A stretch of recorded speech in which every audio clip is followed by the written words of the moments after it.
It's a pleasure to welcome Judge John Jones, who is a graduate of Dickinson College and the School of Law of the University of Pennsylvania. He began his legal career as a law clerk to the President Judge of Schuylkill County in 1980.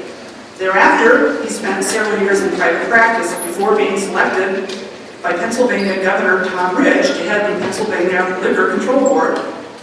During his tenure on the board, Judge Jones gained national attention in the area of alcohol education, particularly on college campuses.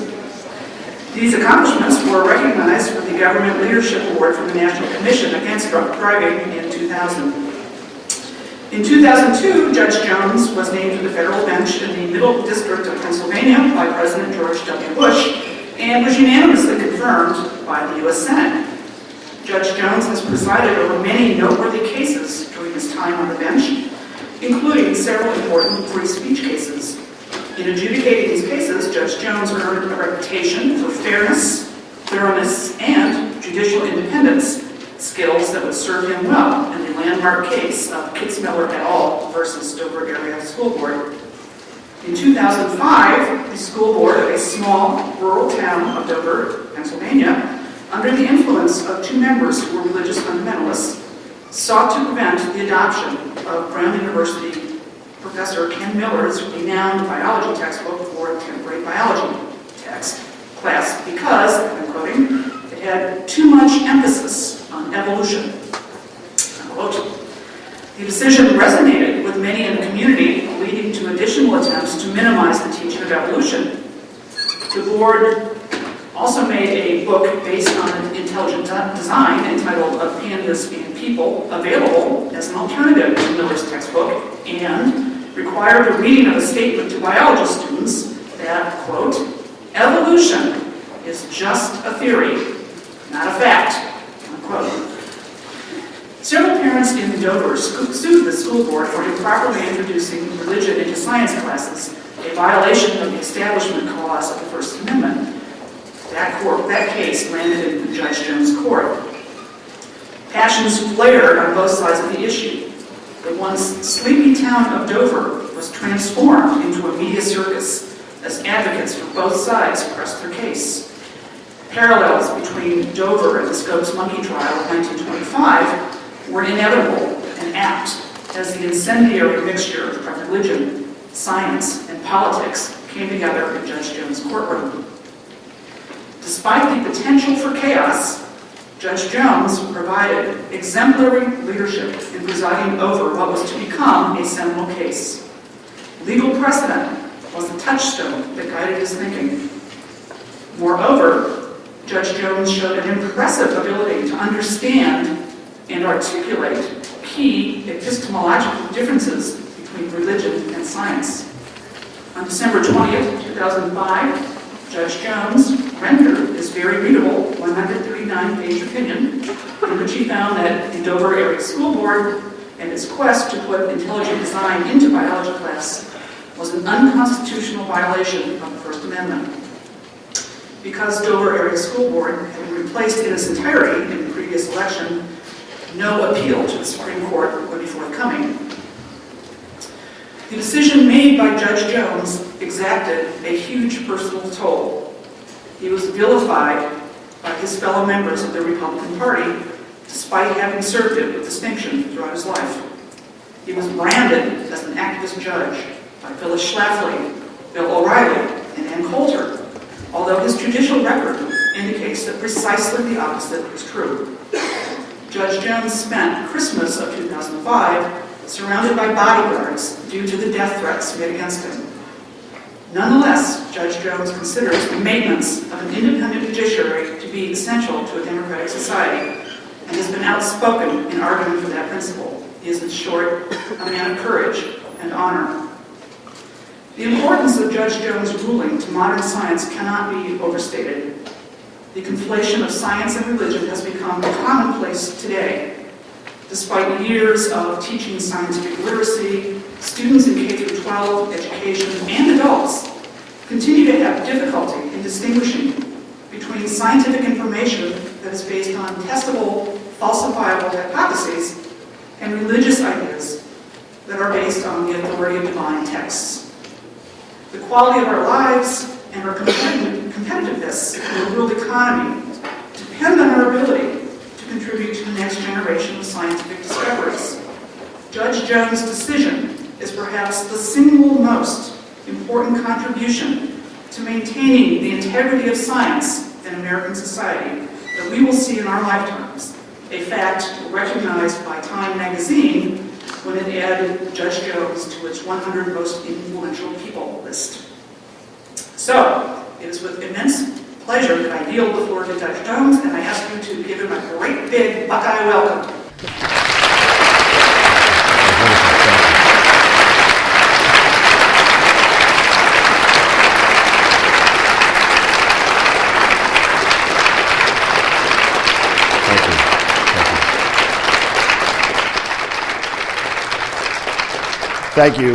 Thank you, Professor, for that very gracious introduction. And I am deeply honored to be with you this evening and to come to such a distinguished institution of higher learning.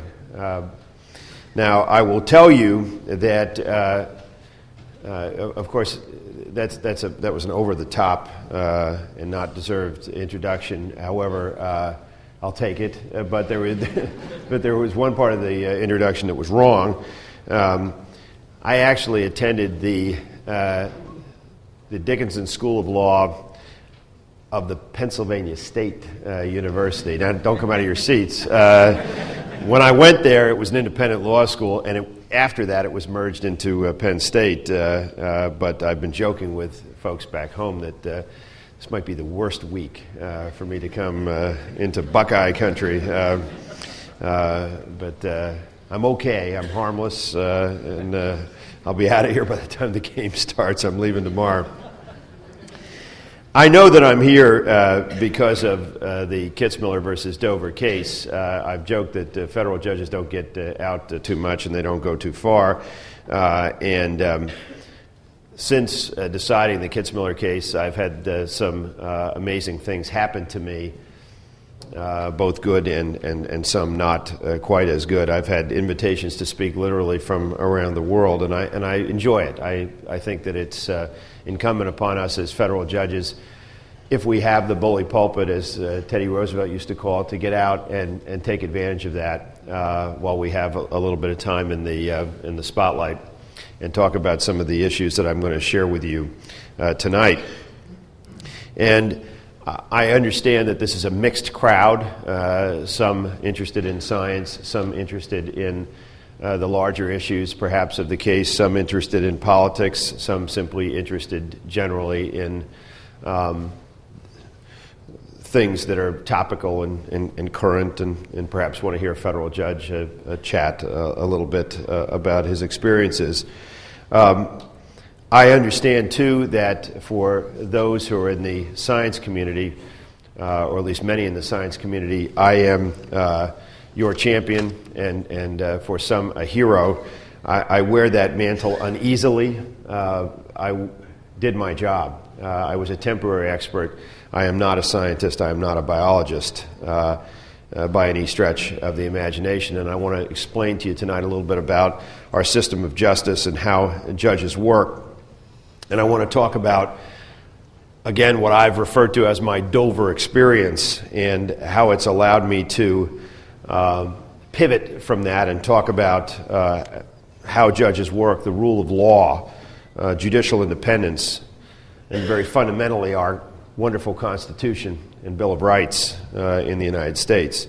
And sort of as an extension of that, I want to talk about education in the United States, both civics and science education. And I sat through, 6 weeks of largely scientific testimony, and I had the most marvelous experts before me from whom I benefited greatly. Just as I listened to these experts in the realm of theology, paleontology, science, and so forth talk, I hope that you'll indulge me by letting me share my thoughts with you about our system of justice in the United States. And I won't forget to mention my old friend Charles Darwin as I do that, because I know that my life, I suppose, is forever intertwined with Mr. Darwin, although I don't know that it'll withstand the test of time the way Charles Darwin has. I have had some remarkable experiences. In a lighter note, to tell you, give you an example of what I've gone through since deciding this case.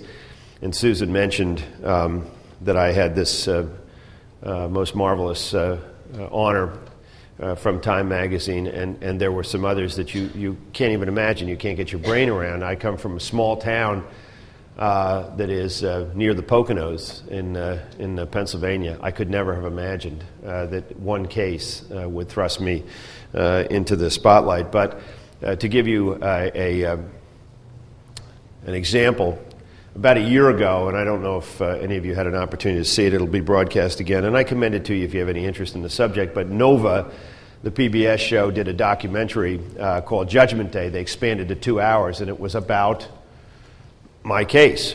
And they interspersed interviews with the participants with reenactments of the trial. It was very well done, very objective, I thought, and well put together.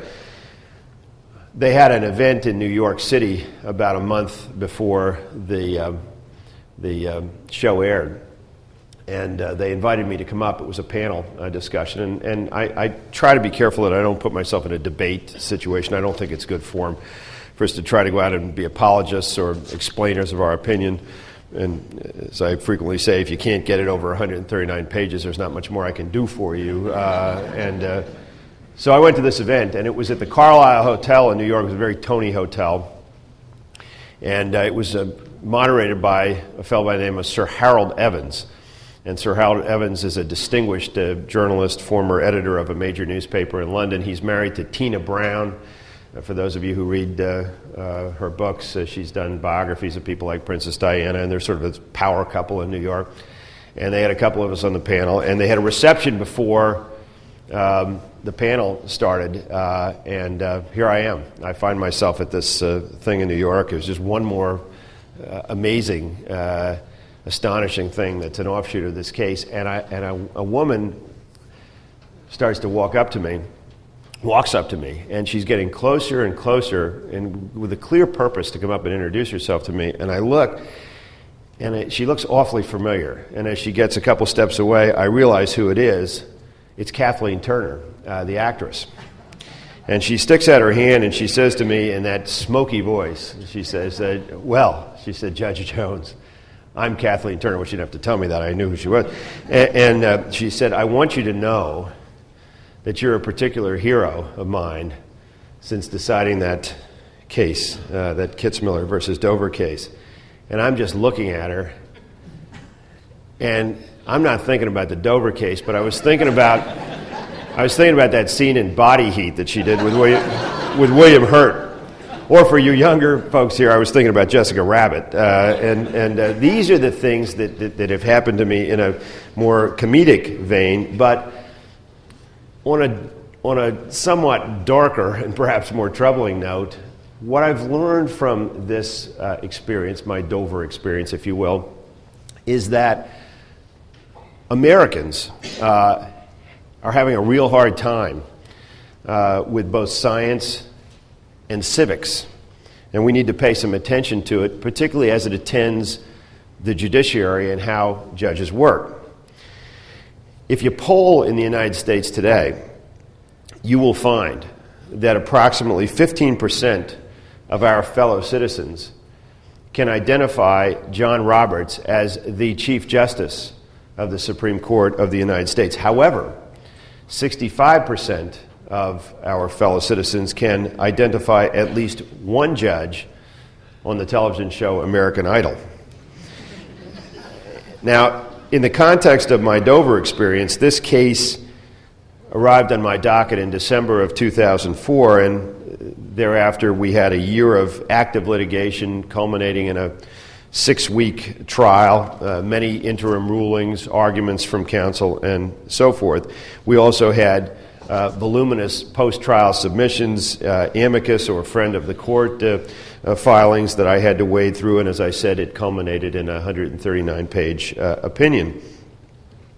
Now, you can find fault with my decision, and it's a free country, and anybody is able to do that, and they decidedly have. But you would be hard-pressed to say that I didn't work at what I did. But therein lies a point, and it is this. I think that many Americans believed that this was an ad hoc type of determination, that it was something, or should have been that, based on my political orientation, based on my past activities, based on my religion, based on perhaps a particular philosophy I had regarding this this area, or presumed philosophy that I had, and they failed to understand that that's not how judges work. And I think that that's an enduring problem in the United States. This is not magic. Judges do this all over the United States. I would like to believe that amongst my colleagues on the federal bench, they would have called it the same way. It just happened that the case landed on my docket. What I did in the Kitzmiller case was to carefully listen to all of the testimony, read the submissions, find the facts, and apply the law as had been handed down by higher courts, particularly the Supreme Court of the United States, as an overlay onto the facts as I found them in the case. Again, this is workmanlike. This is not a magical process. This is the way judges operate. As Susan alluded to, however, in the immediate aftermath of my case, obviously in the sort of mainstream media, the reviews were either vanilla or they were good, and the case finished, case closed. But I had a wake-up call on the very night of the day, the evening of the day that I rendered the decision. And it went like this. Hubris, you know, is a debilitating thing, and I was so pleased with myself that I got the decision out 5 days before Christmas. I had given myself some wiggle room to get it out in January, but I always intended to try to have it out before that time. So sitting happily at home that evening, having been the lead story on the national news, having the satisfaction of getting the decision out, I was channel surfing with my wife, and I had control of the clicker, which is what the males do, and you know, she was protesting, please settle on one channel or give me the clicker. And as I was surfing around, I saw a tease on Fox News that Bill O'Reilly was going to have something on about my case. Now, as I frequently tell people, I don't watch Bill O'Reilly. As a rule, I don't like to go to bed with indigestion after people have been screaming at each other on television, but imbued with this hubris and smug satisfaction of having gotten my opinion out on time, I thought, well, I'll tune in. So on comes O'Reilly with his in-house judicial flack, Judge Napolitano, and they disembowel me for the first 10 minutes of O'Reilly's program on national television. Let me tell you something. If you haven't had that happen to you on national television, I don't particularly recommend it. I sat mortified with my wife as they went through this analysis, and it ended with O'Reilly looking at Napolitano and saying, sadly, as he shook his head, he said, Judge, he said, here we are 5 days before Christmas, and we have another federal judge taking away your civil liberties. And they both shook their heads. How could he, you know, as if to say, how could he be such an idiot? And I took the clicker and I doinked off the television. And I looked at my wife and I said, well, I said, shouldn't have watched that, should we? And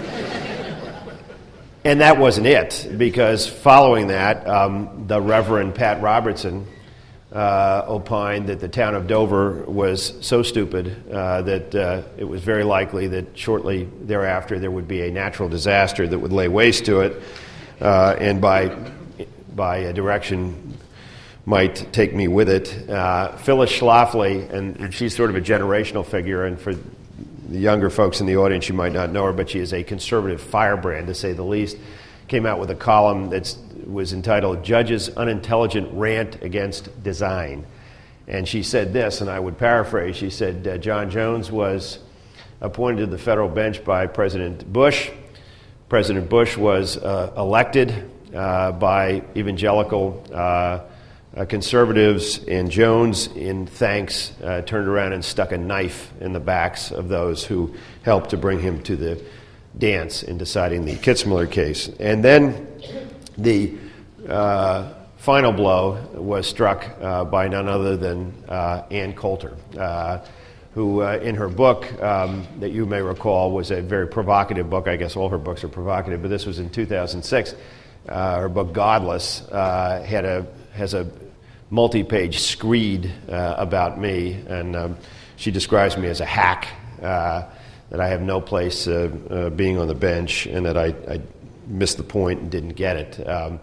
So imbued with all of those things, of course, it's unpleasant to be so publicly taken to task, but you get a thick skin as time goes on. But all these criticisms shared a common element. It was notable to me, and the common element was they don't even try to explain to the American public how judges really work. And they play on an attitude that the American public has, that we sort of lick our fingers, stick them up in the air, and make a decision as according to public opinion or the prevailing winds, or to please a political benefactor, or to satisfy our own philosophical leanings. And I thought, well, I'm going to go out and talk about this, and so I have in the years afterwards. And I would hasten to note that my situation, my case, doesn't stand as the only recent example of this. Think back to earlier in 2005.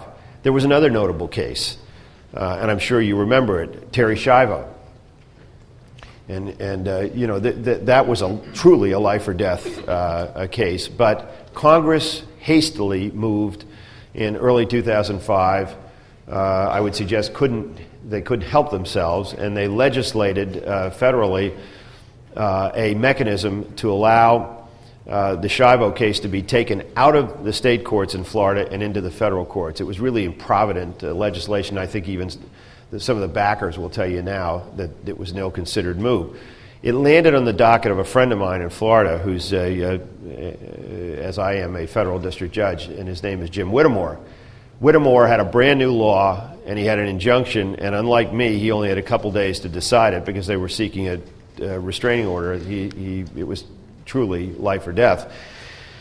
Whittemore pulled a couple all-nighters so that he could decide the case, got it right, in my view, said that her due process rights had not been violated, Terry Schiavo's. He was unanimously affirmed by a higher court. The Supreme Court declined to look at it. And of course, as you know, Terry Schiavo passed shortly thereafter. From the venomous reaction that came out of the punditry and, unfortunately, some segments of Congress, you would think that Judge Whittemore crawled in that room on his hands and knees and yanked the plug himself. All he did was follow the law, I would suggest, in that particular case, no matter how emotional it may have been. To this day, Judge Whittemore has taken a different tack than I have. He can't talk about it. Won't go out and talk about it.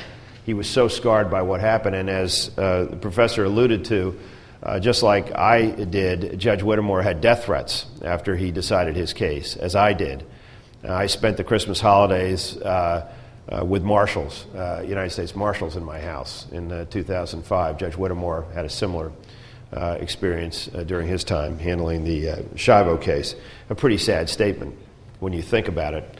I would have thought when I got on the bench that I might get death threats from the family of a crack cocaine dealer who I sent up the river, for multiple decades. I could never have imagined that I would decide a First Amendment Establishment Clause and suffer death threats, and yet I did.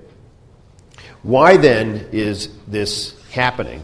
Why are we having these rank misunderstandings about how courts operate in the United States?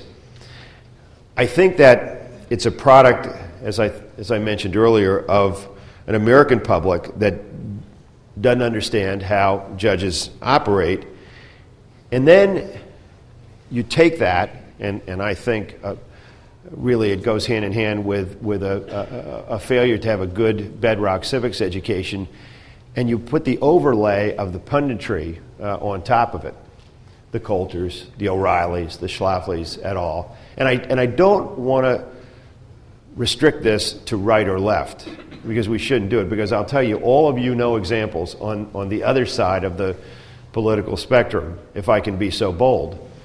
If you limit yourself, and if your primary source of opinion or news is one particular pundit, and as I look at the other side of the spectrum, I might mention a Keith Olbermann, for example, you can get it either way.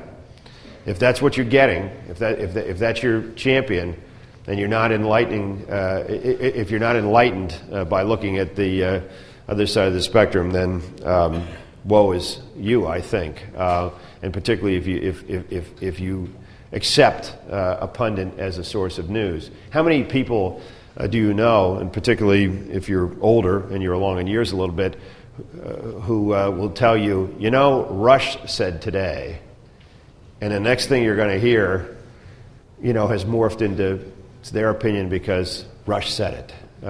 And so we've got a public that I think is being whipsawed by this constant 24-hour news cycle, but it really isn't news, it's really sensationalism. And I think that that is causing a great deal of problems in the United States today. No reference, as I said, has been made in the mainstream to how judges work, to the role of precedent, and how we really do things day to day. Consider, back to polls for a second, in the United States, that if you poll, you will find time and again in the United States that over 50% of the population either flatly believes in creationism and rejects the theory of evolution, or believes that there may be something to evolution, but we really ought to teach creationism alongside of it as an alternative. And so, if you look at that, is it little wonder why statistically we find that America is so far behind its international peers when it comes to science knowledge? Is there any wonder when you see results like that? And we had a wonderful dinner just a while ago, and I talked to some of the educators here about how to fix this. I don't know how to fix this, but I do know that we're failing, both in the civics education area and the science education area as well. In my case, just happened to be a confluence of the two. So, as you then look at that, and you look at the sort of base misunderstanding that the public has about how judges work, you can easily see how the public said, well, now, we have a federal judge, we're paying his salary, most of us believe in creationism, some form or another. Why doesn't this judge just get with the program? It's what we want. That's what we'd like to have happen, most of us. So why doesn't he find this policy constitutional? Why doesn't he let it in? And of course, that really fails to observe or note those troublesome things known as the Bill of Rights, and within the Bill of Rights, the First Amendment, and within the First Amendment to the Constitution, of course, the Establishment Clause. And it also ignores decades and decades of Supreme Court precedent that carefully was crafted to enable courts to decide cases like this when they arose, and cases that steadfastly represent a considered view by the Supreme Court of the United States that there is indeed, although it may be porous at times, a wall of separation between church and state. And it also, of course, ignores good science when you take this view, and that's another issue altogether.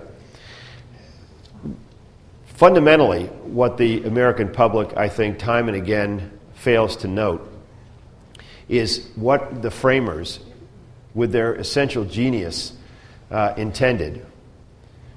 And it is this.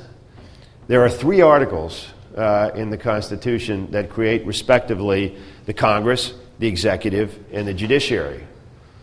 Articles 1 and 2, creating the Congress and the executive, the president, of course, were expressly designed to be majoritarian. They stand for popular elections. They are responsible to the public will. And that's what they do.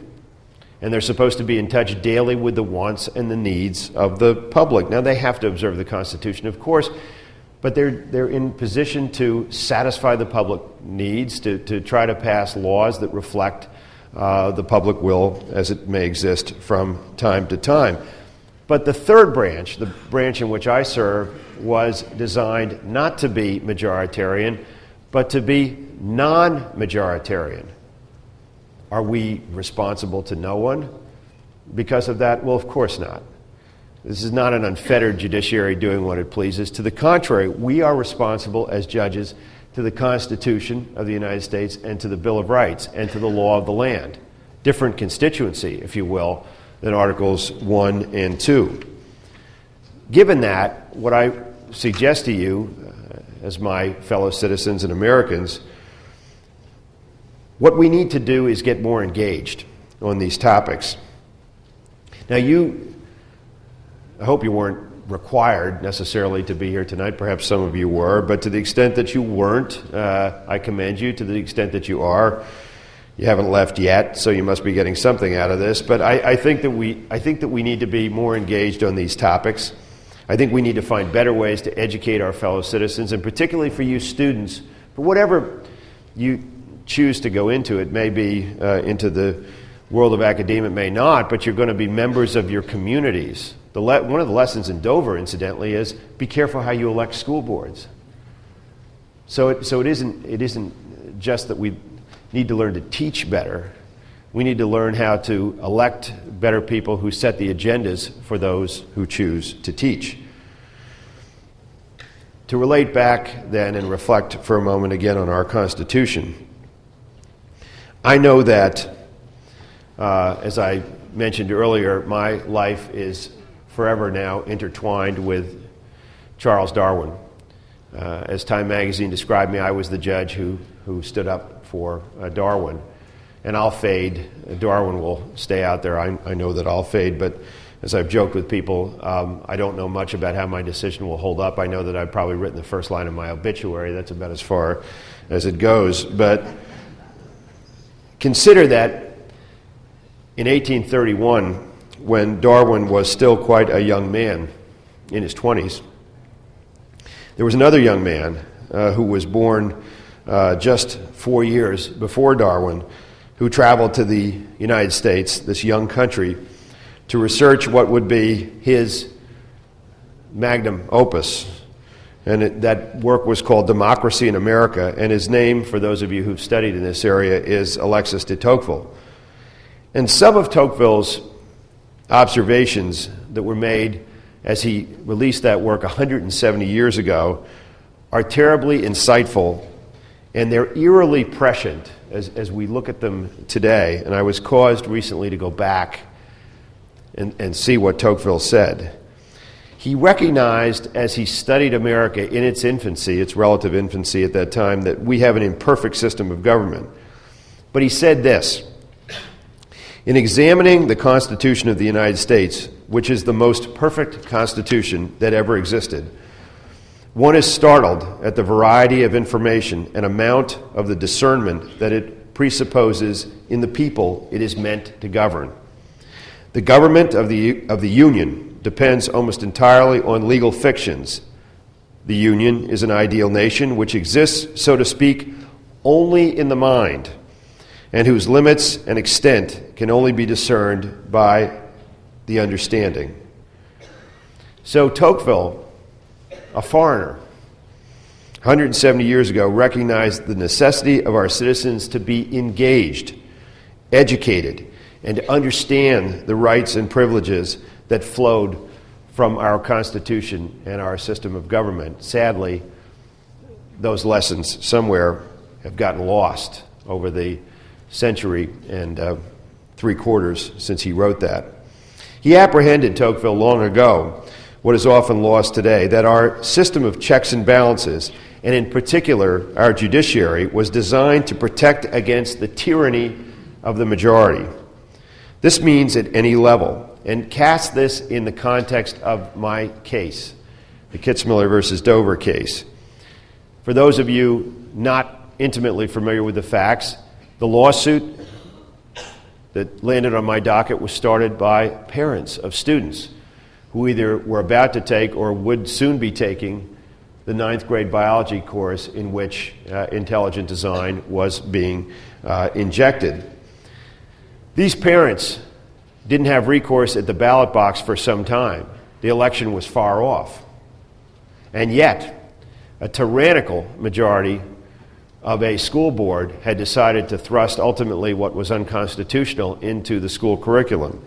If they couldn't have gone to federal court, if they couldn't have done exactly what the founders entitled, or the founders designed, rather, the federal courts to be, if they didn't have access to the courts, then what could they have done?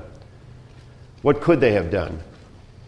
So the system, I would say to you, worked exactly as it was supposed to work by giving these parents access to the courts to fight the tyranny of the majority, in this case the school board, and that goes all the way up, obviously, to the United States Congress if it passes a law that is struck down as unconstitutional by the courts.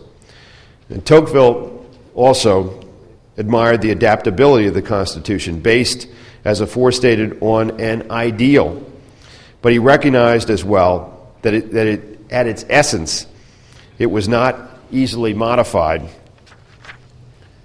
and it was designed that way, and of course he was correct.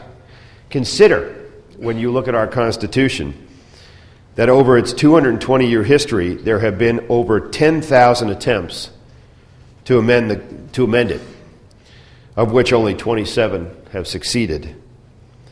But with all of his admiration and study of this, what Tocqueville frequently found most vexing, although fascinating, about this country was that Americans needed to be challenged constantly to better understand the underpinnings of their government. He worried about our long-term survival and our quest for equality. And in that vein, he said in the last sentence of Democracy in America this, and I find this so profound today as we look at our politics in the United States and our government. He said this: "It depends on themselves whether equality is to lead to servitude or freedom, knowledge or barbarism, prosperity or wretchedness." Wise words from a non-American citizen 170 years ago. I admire so much what you do on college campuses across the United States, and it gives me hope and optimism in the face of some of these rather daunting problems. I have been so well received, just as I have been obviously here, as I've traveled the country, and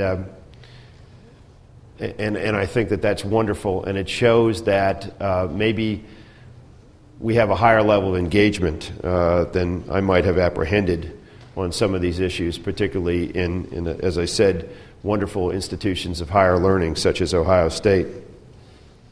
It's not for me how to say how we solve the problem of science education and civics education, but by the interactions that I've had with students and educators across the country, I certainly know that many are trying to do that. That's not at my pay grade, but I do have hope. And I'm struck by the fact that, interestingly, and I've wondered since I decided the Kitzmiller versus Dover case, why it has, so to speak, legs, why it endures now some years after it landed on my docket and after I decided the case. But I was, again, presented with a case that had a school board dominated by individuals who neither believed in evolution nor did they think, and they said this repeatedly, that there was any separation of church and state mandated by the Establishment Clause within the First Amendment to the United States Constitution. Strike one and strike two, really, when you look at it. Some of you may find that remarkable, but sadly those views, both of them, are all too prevalent in the United States today. And I would never denigrate anybody for having a particular viewpoint. In fact, that is the essence of democracy. You can believe what you want to in the United States. However, when that belief is morphed into a policy that you subject others to, then we may have a constitutional problem. Or put another way, I always admired the late, great senator from New York, Daniel Patrick Moynihan, and he was fond of saying, we're all entitled to our own opinions. However, we are not necessarily entitled to our own facts. I thank you so much for your interest in this area, and I benefited so much from folks who came out of college campuses and university campuses across the United States. I could not have rendered the decision that I did without the sterling, substantial, superb experts who testified in my case, some of whom I think have come to this campus and have spoken to you. You know, good things in, good things out, garbage in, garbage out. And it was certainly the former, I think, in my case, because I am decidedly not a scientist, but the product of wonderful experts. To the extent that you think that I got the science right, it was not necessarily an original thought, but it was a distillation of what I heard during a 6-week trial. In the future, for those of you who are in the science area, I'll leave the heavy lifting to you. It has left me substantially now, although I suppose that I'll always have an enduring interest in that area. To turn back, as I conclude, and I want to take some comments and questions certainly from you, but I want to leave you with a story that has some optimism in it about our system of justice. And it was told to me by Justice David Souter, who is an Associate Justice, as you know, in the Supreme Court.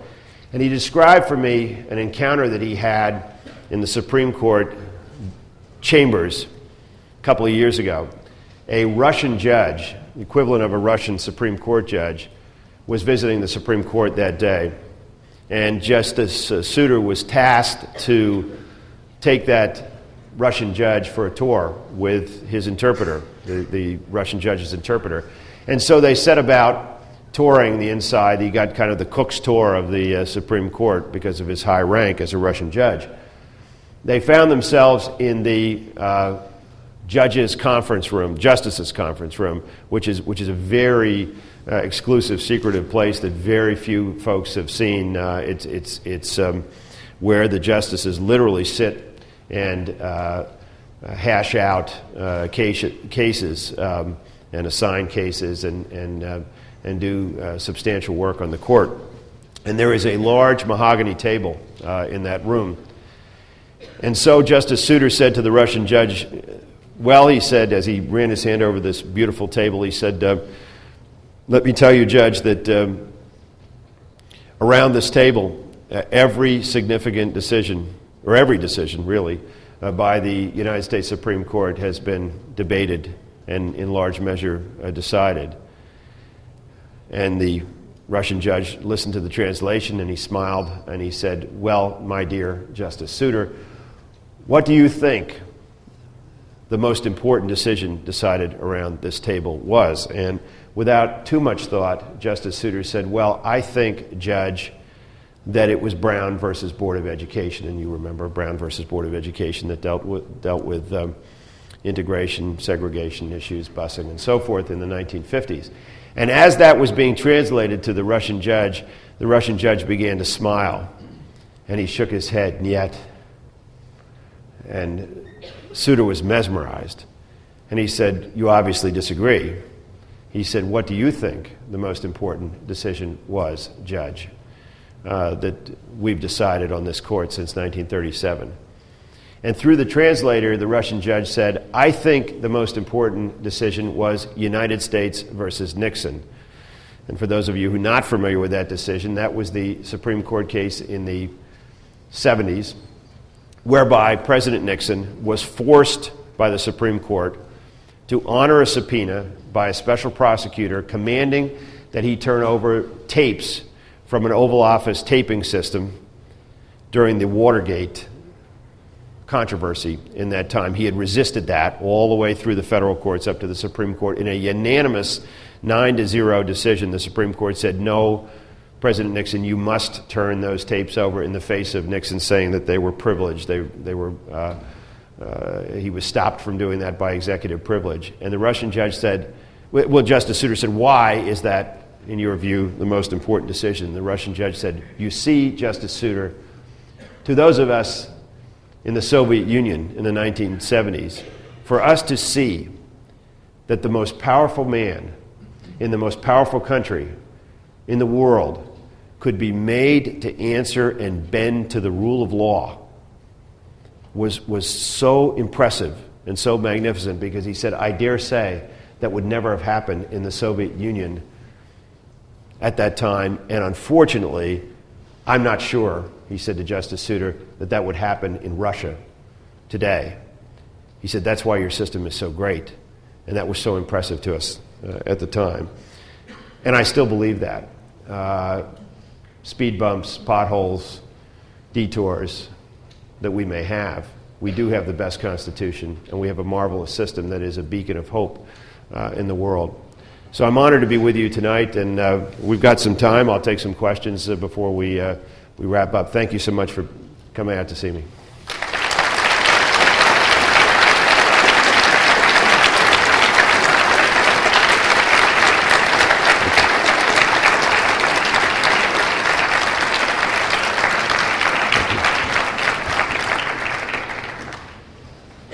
Yes? To what extent is it incumbent upon a judge in a case to go beyond direct testimony and documentation that goes with one side? For example, in the Dover case, if, for example, the scientific arguments were ineffectively or incoherently presented, to what extent is it your job to flesh out potential arguments that could have been made in the courtroom directly? No, you don't do it at all.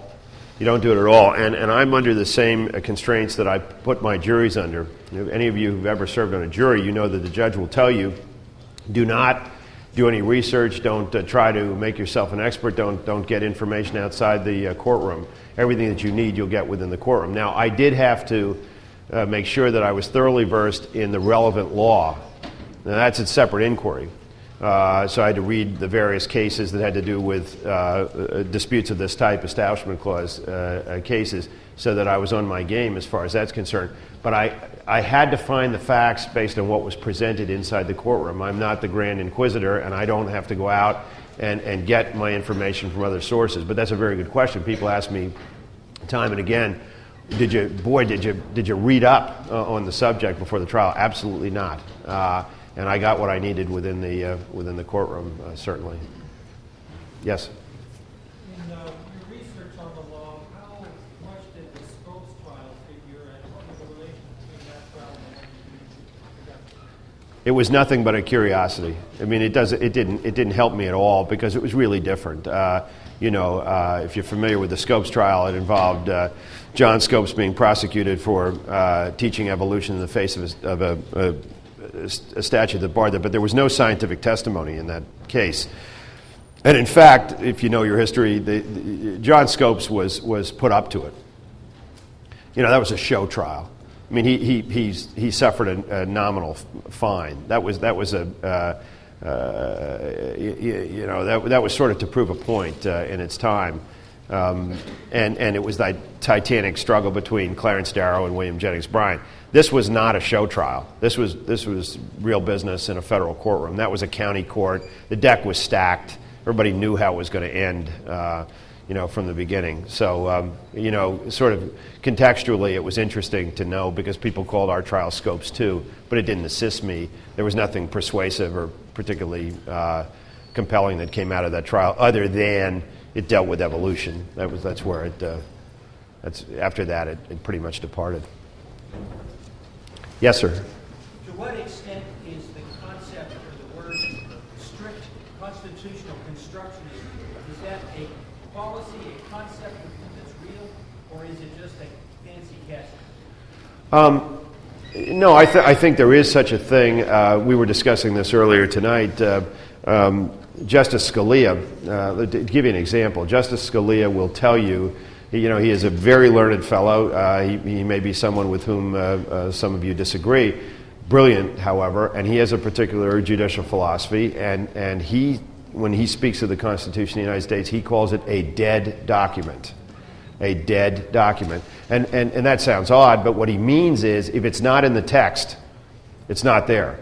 And we ought not depart from the text. And that's sort of another way of being, I suppose, a strict constructionist. Others on the court would say that the Constitution is a living document. Obviously, you've heard that phrase that you have to sort of adapt it to the 21st century, and so you may not find it in the text. It may be something that you find by inference. So you have the different extremes. So there's something to it, but I'm always loath to pigeonhole people because they're not. And sometimes people even cast themselves as something, and they end up not being quite what they say they are. It sometimes depends on the case. I will tell you from my own perspective, as much as I respect all the justices on the Supreme Court, I think it's awfully tough to limit yourself simply to the black and white text, given some of the problems that you're faced with. We had wonderful, wise men who crafted the Constitution, but it's, there are some hands that were dealt as federal judges that try as you may. You're not going to find it in the dry text of the Constitution. So, easier said perhaps than done. Yes. You stated earlier that the federal judge's responsibility is to uphold the Constitution and the Bill of Rights. Yes.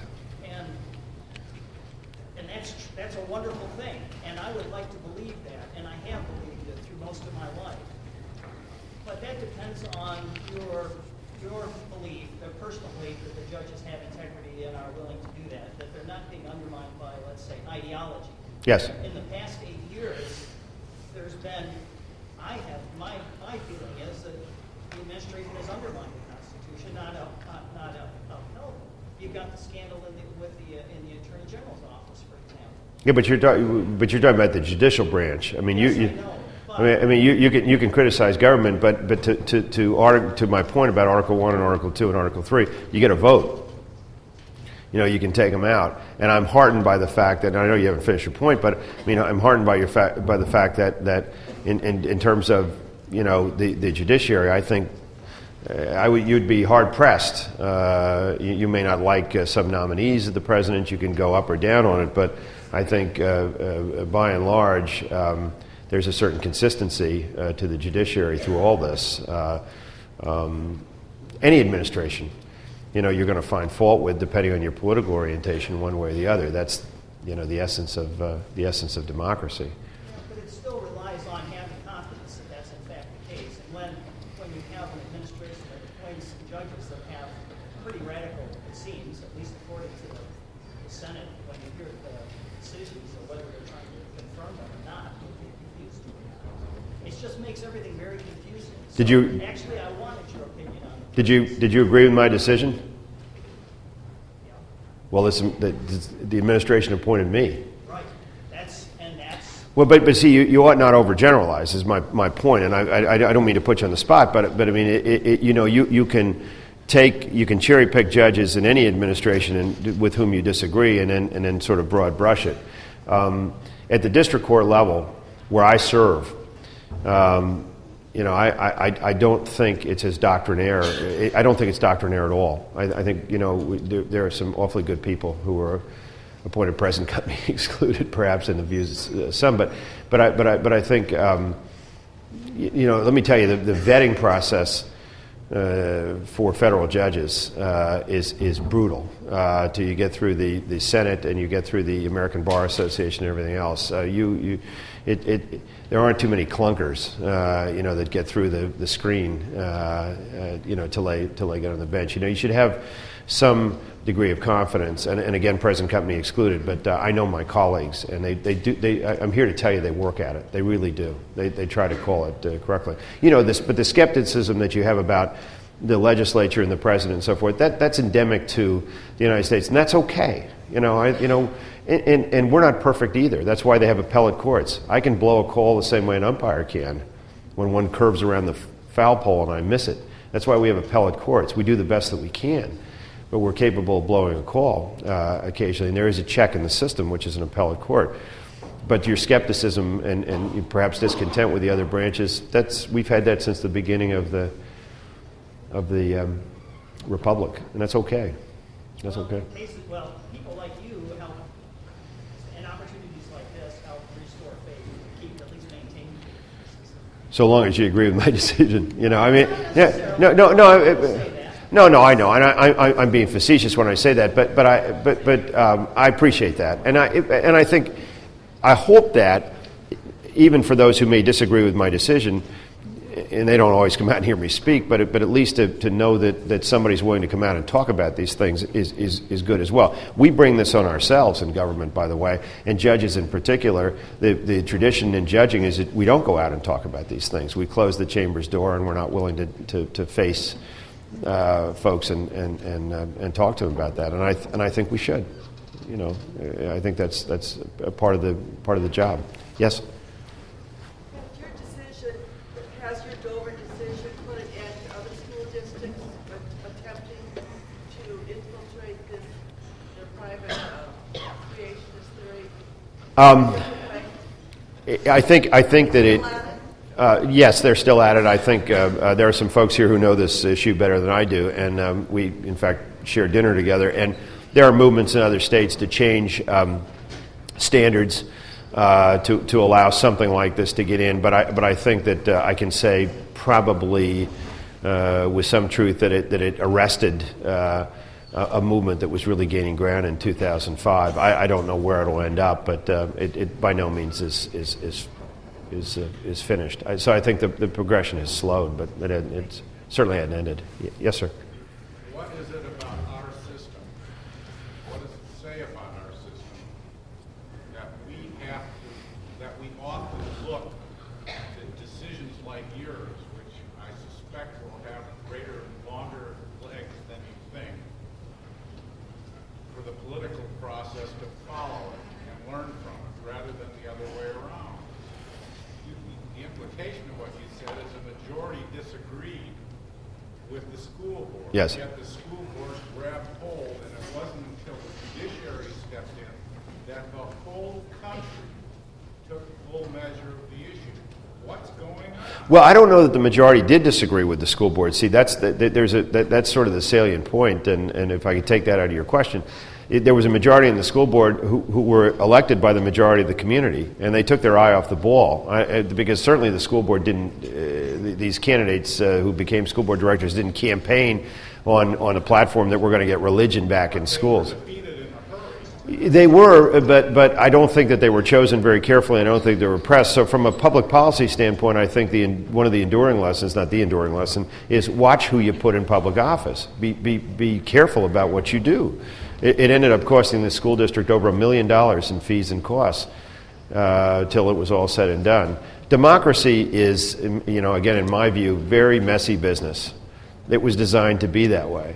But we do have checks and balances, and more times than not, the system works the way it's supposed to. As I alluded to in my remarks, at least these parents could file a federal lawsuit and stop the policy, at some point later on, no matter how improvident it may have been in its inception. And unfortunately, again, to your question, to your point, some of the best lessons that we've learned, the hardest lessons, are the most enduring, where we have these train wrecks like this particular case. And you can take it into a lot of different areas. Look at the current economic crisis. Now, I guarantee you, I assure you, that within 6 months to a year from now, you will see various business executives doing the famous perp walk with handcuffs on, being trotted into federal courts across the country for cooking books, for doing things that they shouldn't with corporations. This happened a couple of years ago as well.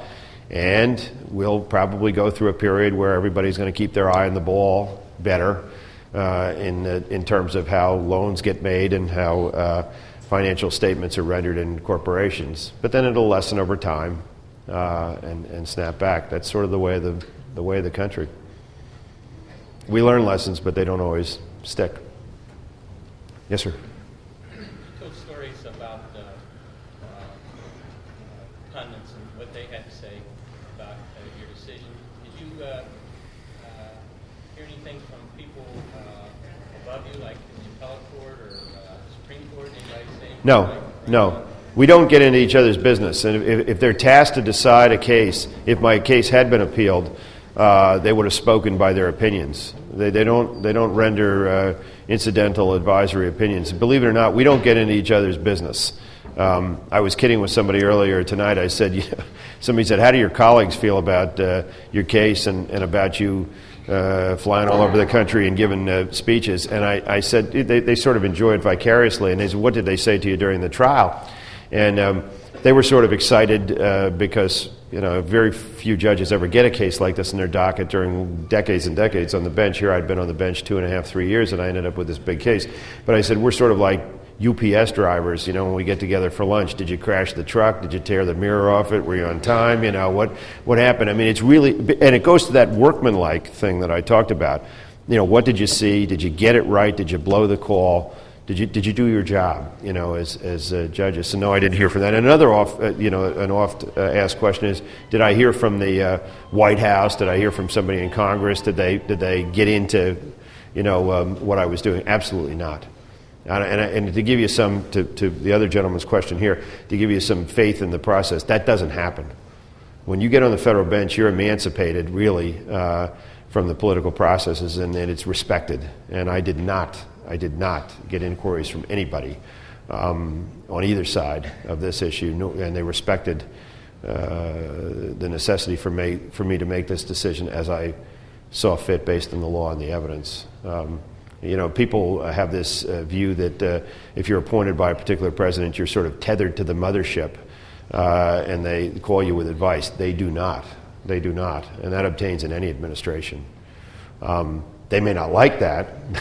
They may not be entirely happy sometimes with the individuals that they pick, but they have to kind of grin and bear it. Take a couple more if there are. Yes? In the current introduction of you, Professor Fisher mentioned that science education is important to the continued economic competitiveness of the United States and the world. Do you agree with that, and how did you come to that conclusion? Oh, I absolutely agree. I think it stands to reason. Let me just put it this way. As I look at this, I decide this case, as I said repeatedly, on the law and the evidence. But consider now what we had in this case. To me, ninth grade biology students are right on the cusp of getting that spark, that inspiration that may propel them into a research career or a career as a physician.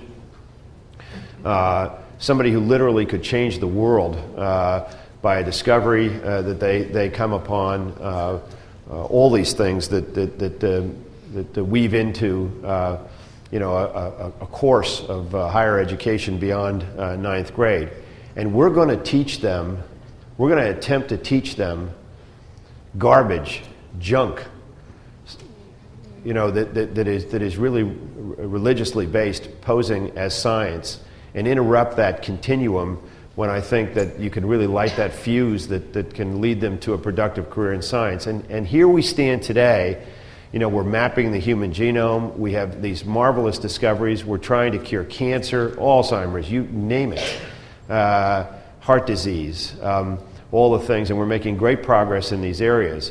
For my part, self-interested, and I would suggest all of you should feel the same way, I want the very best science training in the world for my children, for your children, and for those who I'm going to rely upon to take care of me and hopefully cure my maladies as I advance in my life. So it isn't just a question of being leaders in the world; it's a question about quality of life, in the United States as well. But you can take it larger and say, you know, if you want to be a progressive, economic power, industrialized nation, you'd better pay attention, you know, to science education and not let it get intertwined with some kind of dogma or philosophy that isn't science at all. Now, that wasn't necessarily the basis of my decision. It was based on the law and the Constitution and the facts of the case, but, you know, take it into another realm. And I think you know, you can see the problem. One more. Yes? I want to follow up on another question I asked. You mentioned that about being emancipated from the other branch of the government. And although that might be true, also the people who are the government, the syndicate says that, you know, they have to get rid of it. And if your decision was unpopular among the masses, they could go on TV just like Dan Coulter or Goldman or whoever, and talk about your opinion as a politician now and actually getting in your face. So you're not really emancipated from the process. Well, no, when I say emancipated, I really mean that in the context of the president.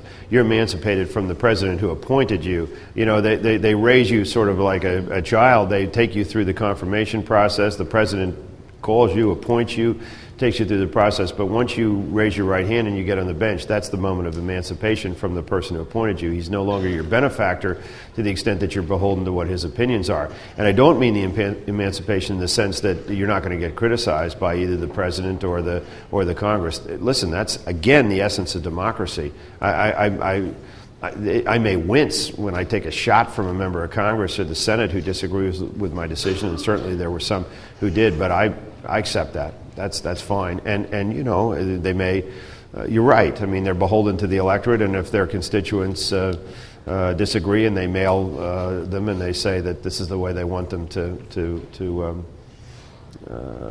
view the world, they can make their own minds up. I mean, I don't have a problem with that. So I'm not emancipated from public opinion. I'm talking about I'm emancipated from direct contact, you know, and direct influence during the pendency of a case. We're talking about two different stages too, you know. And even during the case, I will tell you, members of Congress and certainly the president were very respectful. Nothing was said. They were going to let it take its course. I think they understood the gravity of the dispute. Thank you all. Have a pleasant good evening.